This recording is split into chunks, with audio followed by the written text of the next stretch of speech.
ఏది అయినా ట్రై చెయ్యి ఆచి చికెన్ మసాలా. ఆచి chicken masala. Breaking news. Rajya Sabha deputy chairman గా హరివంశ నారాయణ్ ఏకగ్రీవంగా ఎన్నికయ్యారు. సభలో కేంద్ర మంత్రులు ఆయన పేరును ప్రతిపాదించగా చైర్మన్ రాధాకృష్ణన్ ఈ ఎన్నికను అధికారికంగా ప్రకటించారు. ఈ సందర్భంగా ప్రధాని మోదీ, జేపీ నడ్డా, మల్లికార్జున ఖర్గే ఆయనను అభినందించారు. హరివంశ నారాయణన్ సుదీర్ఘ అనుభవం, నిష్పాక్షిక వైఖరి పెద్దల సభ హుందాతనాన్ని పెంచుతాయని, సభ నిర్వహణకు ఆయన సేవలు ఎంతో కీలకమని ప్రధాని మోదీ కొనియాడారు.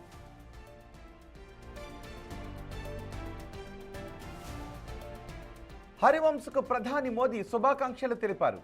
ఆయన అనుభవం రాజ్యసభకు ఎంతో అవసరమన్నారు. ఆయన అందరినీ కలుపుకుని వెళ్లాలని ఆశిస్తున్నట్టుగా పేర్కొన్నారు. హరివంశ్ నేతృత్వంలో సభ మరింత శక్తివంతం అవుతుందన్నారు మోదీ. सदन की कार्यवाही का संचालन ही नहीं, वे अपने जीवन के जो भूतकाल के अनुभव है उसको भी बहुत ही सटीक तरीके से सदन को समृद्ध करने में उपयोग लाते हैं. उनका ये अनुभव पूरी कार्यवाही को, संचालन को और सदन के माहौल को और अधिक परिपक्व बनाता है.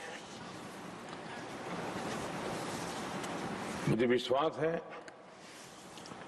उपसभापति जी का नया कार्यकाल उसी भावना, संतुलन और समर्पण के साथ आगे बढ़ेगा और हम सबके प्रयासों से सदन की गरिमा को नई ऊंचाई प्राप्त होगी.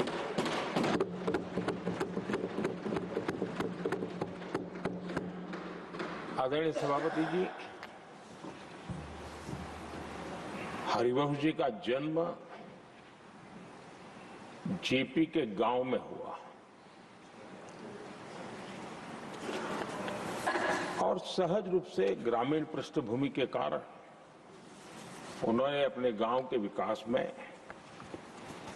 विद्यार्थी काल से भी कुछ न कुछ करते रहे. उनकी शिक्षा दीक्षा काशी में हुई और इन सारे विषयों पर मुझे भूतकाल में बोलने का अवसर मिला तो मैं काफी कुछ कह चुका हूं, इसमें से आज को दोहराता नहीं हूं.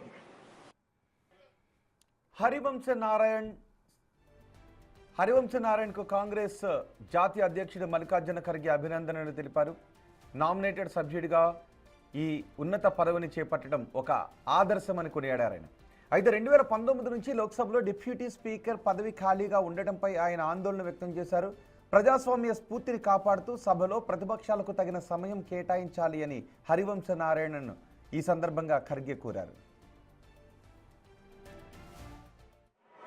कि आप इस पद के लायक हैं और इसके लिए उनको ये दिया गया है.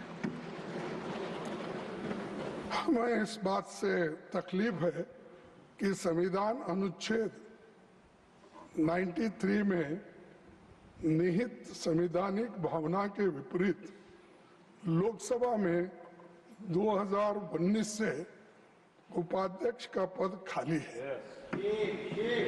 7 वर्षों से वो रिक्त है. क्या अच्छा होता कि राज्यसभा की तरह लोकसभा में भी ऐसा ही होता तो बहुत ही बढ़िया होती थी. संविधान सदन में उपाध्यक्ष का कक्ष में मेरे पुराने कक्ष से पड़ोस में ही है. जब भी मैं वहां से गेट नंबर 7 पर जाता हूं तो ठीक सामने मुझे उसके बंद कमरे पर लटका ताला दिख जाता है, जो मुझे तकलीफ देता है कि प्रजातंत्र की हम बात करते हैं और 7 साल से एक डिप्टी स्पीकर को आप चुनते नहीं, तो इसका मतलब क्या है? हर आदमी डेमोक्रेसी की बात करता है. डेमोक्रेसी को हम कभी खत्म नहीं करेंगे. कल मैं एक महाशय का भाषण सुना, उन्होंने यही कहा, अरे डेमोक्रेसी को तोड़ने तो बहुत लोग कोशिश किए. ये क्या है? 7 साल से डिप्टी स्पीकर उस सदन में नहीं है, तो ये क्या है? उपसभापति पद पर आसीन हो गए हैं। जो हम आपसे अपेक्षा करते हैं कि आप विपक्ष के सदस्यों का विशेष ध्यान रखेंगे, उनको पर्याप्त समय देंगे।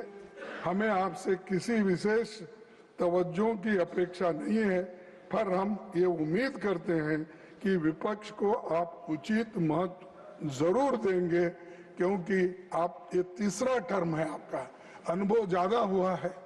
नेचुरली डेमोक्रेसी को जिंदा रखने के लिए अपोजिशन को जितना महत्व देना चाहिए आप देंगे, मैं ऐसा